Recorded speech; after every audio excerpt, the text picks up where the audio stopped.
Delhi Vasant കുഞ്ചിൽ security ജീവനക്കാരനെ വാഹനമിടിപ്പിച്ച് വീഴ്ത്തിയ സംഭവത്തിൽ ഒരാളെ പോലീസ് അറസ്റ്റ് ചെയ്തു.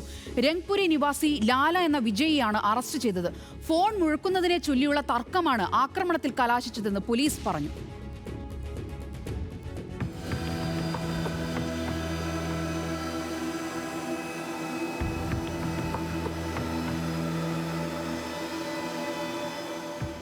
ഞായറാഴ്ച പുലർച്ചെ മഹിപാൽപൂരിനടുത്താണ് സംഭവം.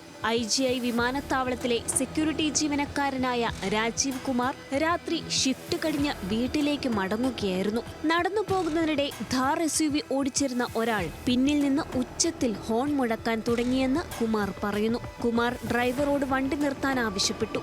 എന്നാൽ കുമാറിന്റെ കയ്യിലിരുന്ന സുരക്ഷാ ബാറ്റൺ വേണമെന്നായിരുന്നു ഡ്രൈവറുടെ ആവശ്യം കുമാർ നിരസിച്ചതോടെ ഡ്രൈവർ വാഹനത്തിന്റെ വേഗത കൂട്ടി കുമാറിനെ ഇടിച്ചു വീഴ്ത്തുകയായിരുന്നു. സംഭവത്തിന്റെ CCTV ദൃശ്യങ്ങൾ പുറത്തു വന്നിട്ടുണ്ട്. കുമാറിന്റെ 2 കാലുകളിലും ഒന്നിലധികം ഒടിവുകൾ സംഭവിച്ചിട്ടുണ്ടെന്ന് പോലീസ് പറയുന്നു. അടുത്തുള്ള ആശുപത്രിയിൽ പ്രവേശിപ്പിച്ച കുമാർ ചികിത്സയിലാണ്. കുമാറിന്റെ പരാതിയുടെ അടിസ്ഥാനത്തിൽ കൊലപാതക ശ്രമത്തിന് കേസെടുത്ത പോലീസ് രംഗ്പുരി നിവാസിയായ ലാല എന്ന വിജയിയെ അറസ്റ്റ് ചെയ്തു. സംഭവം നടന്ന 6 മണിക്കൂറിനുള്ളിലാണ് അറസ്റ്റ്.